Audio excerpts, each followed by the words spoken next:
모든 것이 다 하나님의 은혜인 줄 믿습니다. 말씀드린 대로 다음 주일은 설날입니다. 우리 다시 한 번 더 우리 새해를 여는 마음을 가지고 하나님 주시는 큰 복이 여러분 가운데 충만하기를 주의 이름으로 축원합니다. 우리 사람들마다 새해가 되면 이런저런 계획들을 세우게 됩니다. 아마 여러분들도 새해는 좀 이렇게 해야지 하고 계획들을 다 세워놓고 있는 줄로 생각을 합니다.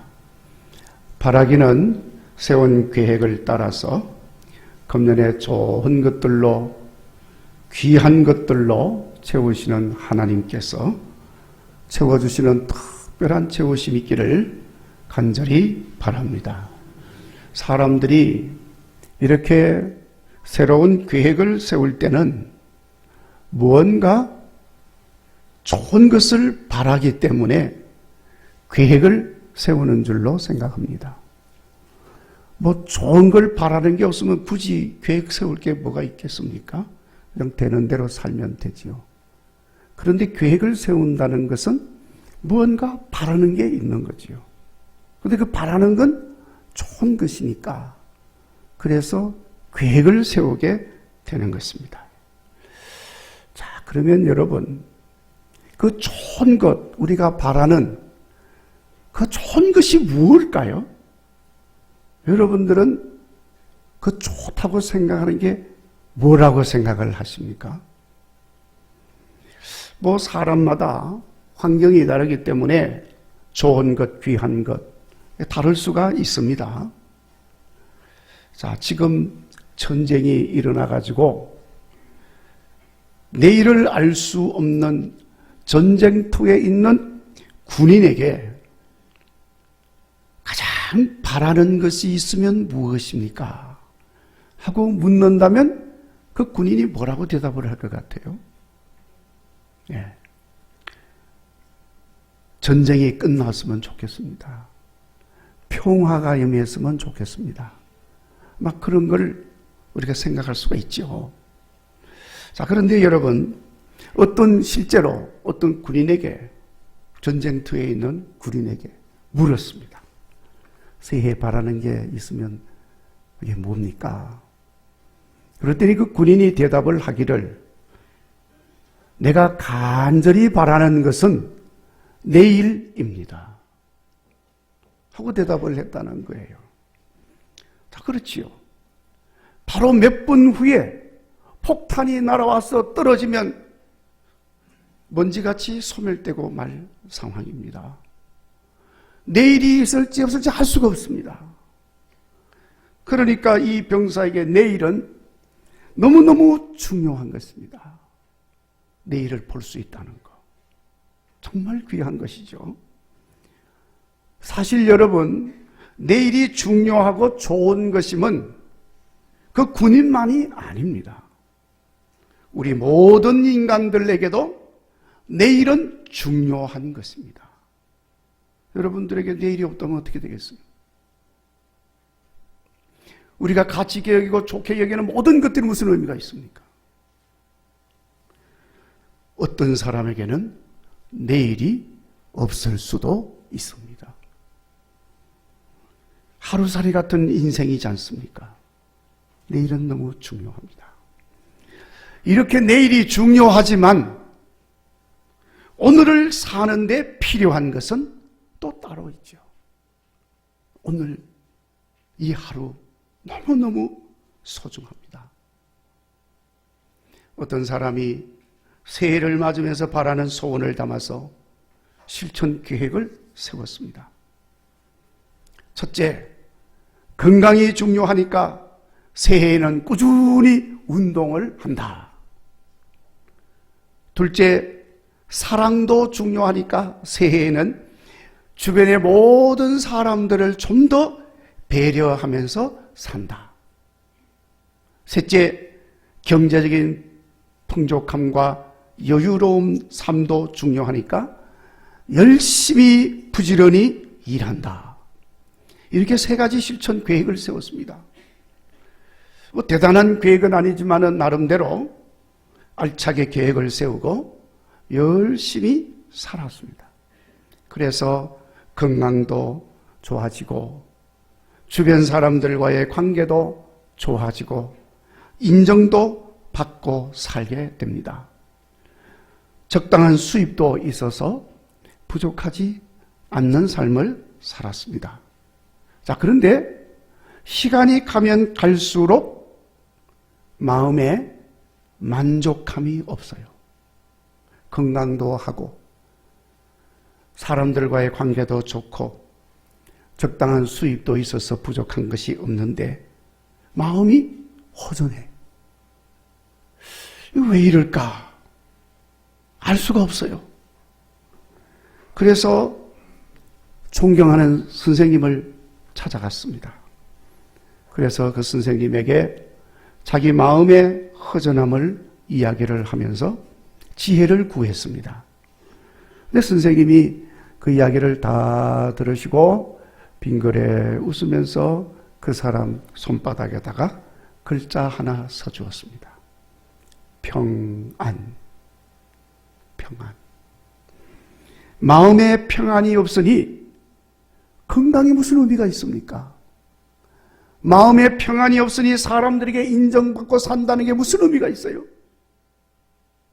마음에 평안이 없으니 부족한 물질도 아무런 의미가 없었던 것입니다. 그래서 여러분, 사람에게 중요한 것이 많이 있겠지만은 오늘 하루하루를 살아가는 데 있어서 가장 중요한 것은 마음의 평안인 줄로 믿습니다. 사랑하는 성도 여러분, 금년에는 하나님께서 평안함으로 가득하게 채우시는 은혜가 있기를 주의 이름으로 축원합니다. 평안해야 합니다. 이 평안이 너무 중요하기 때문에 평강의 왕으로 오신 예수님께서 말씀하셨습니다. 나의 평안을 너희에게 주노라. 내가 주는 평안은 세상이 주는 것과 같지 아니하니라 하고 예수님께서 우리에게 평안을 주셨습니다.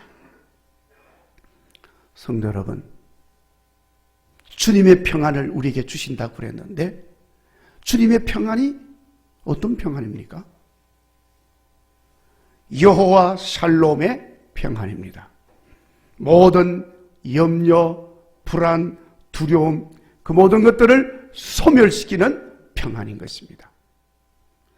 풍랑이 이는 바다 한가운데서도 편안하게 잠을 잘 수 있는 평안, 주님이 주시는 평안입니다. 십자가 죽음을 앞두고도 끝까지 사랑하고 순종할 수 있는 평안, 십자가에 못을 박아 죽이는 그 자들까지도 용서하며 축복할 수 있는 평안, 주님이 우리에게 주시는 평안이에요. 우리 예수님께서는 바로 그 평안을 우리에게 주신다고 약속을 하셨습니다. 그러니 그 평안이 내 마음에 있으면 우리도 풍랑이 이는 바다 한가운데 있다 할지라도 평안함을 노래하게 되는 줄로 있습니다.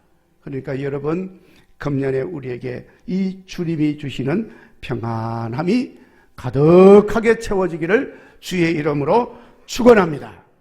자, 그러면 여러분, 이 평안함을 어떻게 얻을 수가 있습니까? 물론 주님이 주신다고 했으니 받으면 되는 겁니다. 자, 그런데 어떻게 받습니까? 그것이 중요하지요. 주님이 주셔도 못 받으면 평안이 없는 것입니다. 받아야 돼. 어떻게 받을 수 있느냐? 오늘 말씀에 사도 바울이 몇 가지 중요한 내용을 말씀을 하고 있습니다. 그러니까 우리는 이 말씀에서 우리 주님이 주시는 평안을 받아서 누릴 수 있는 방법을 알 수가 있습니다. 첫째, 기뻐하라. 어떻게 하라고요? 기뻐하라. 기뻐하는 삶을 살 때 주님 주신 평안함을 받아 누릴 수가 있습니다. 그래서 우리 예수님께서 나의 평안을 준다고 말씀을 하셨는데 그 전에 이미 약속한 게 있습니다. 그것이 기쁨이에요. 그 누구도 빼앗아가지 못하는 기쁨, 그 기쁨을 준다고 말씀을 하셨습니다. 그래서 그 기쁨과 평안은 항상 함께 있는 것입니다. 그래서 사도 바울도 4절 말씀에 항상 기뻐하라, 내가 다시 말하노니 기뻐하라 하고 말씀을 하고 있습니다.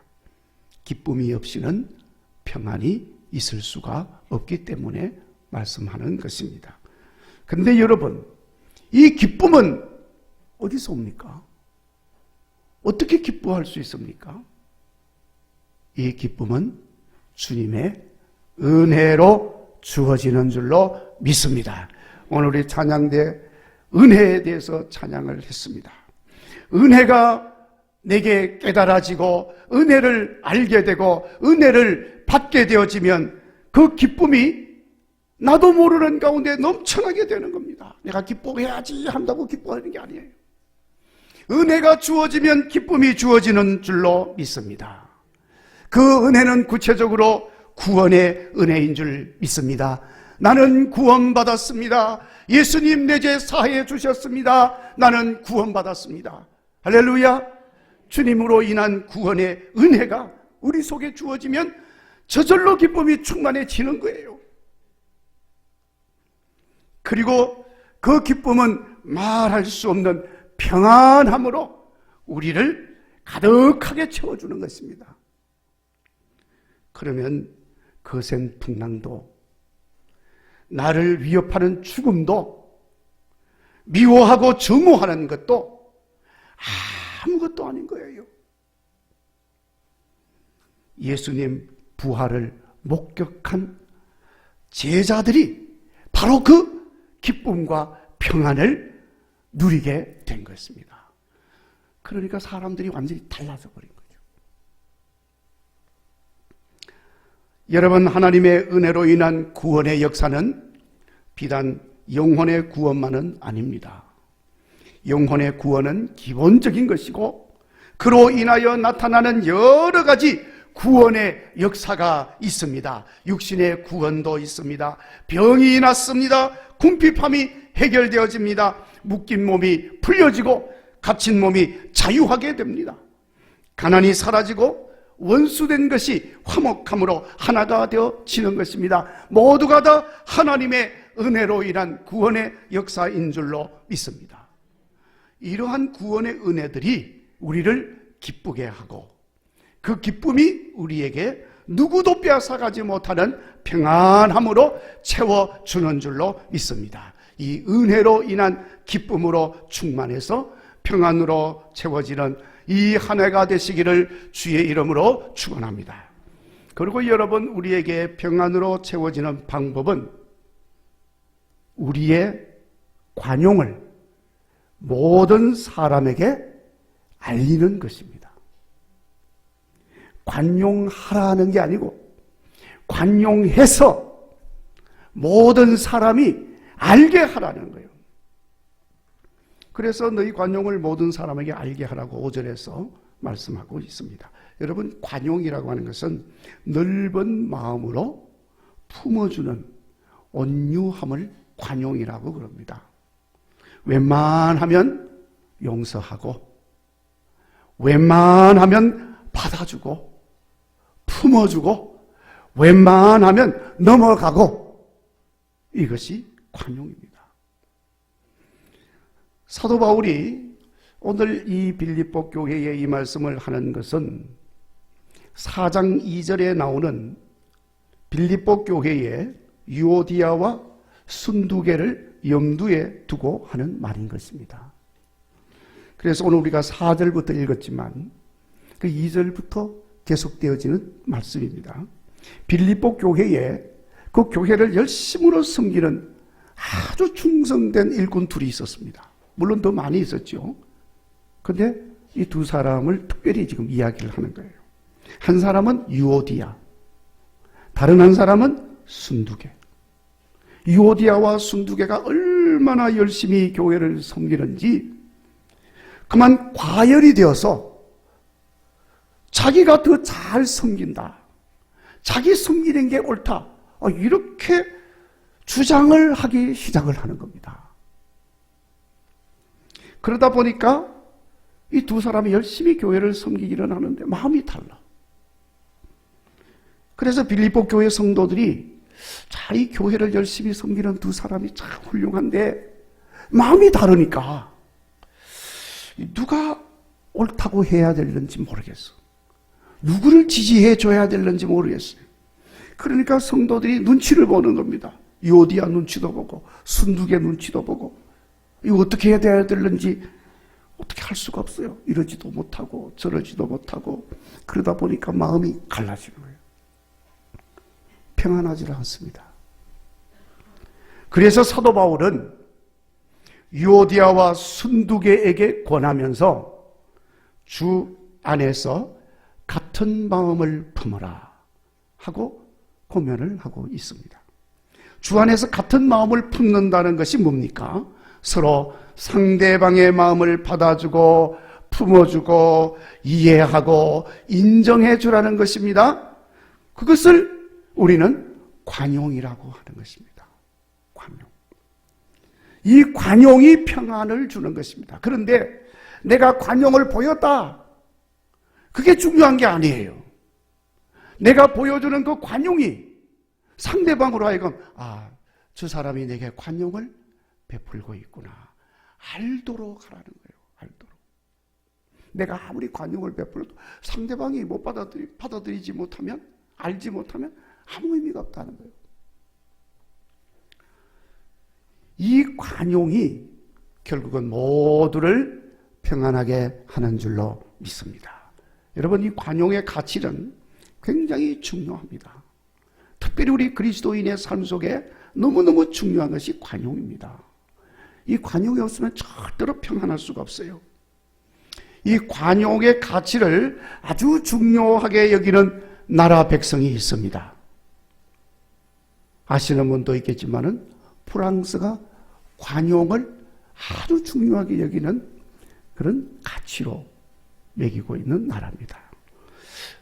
예를 들면 독일 사람은 가장 중요한 나라의 가치로 정의, 정의, 이걸 중요하게 여깁니다.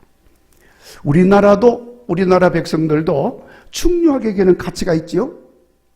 그럼 우리나라 백성들은 뭘 가장 중요한 가치로 여길까요? 여러 가지도 이야기할 수 있겠습니다만은 제가 살펴본 견지에서는 예절이라고 할 수 있습니다.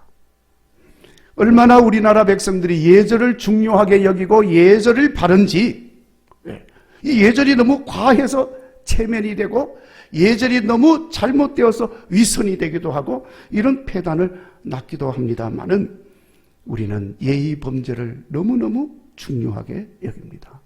그러니까 우리나라를 세상의 사람들이 뭐라고 그러죠?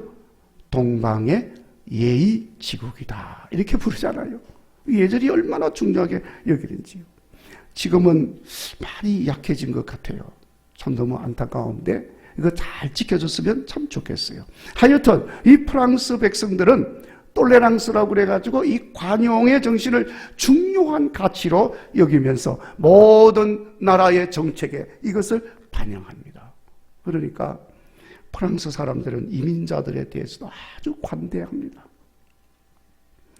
이 관대함이 백성들의 삶을 여유있게 만들어주고 이 관대함이 백성들의 삶을 낭만적으로 만들어요. 그래서 프랑스 사람들이 예술이 발달할 수밖에 없어요.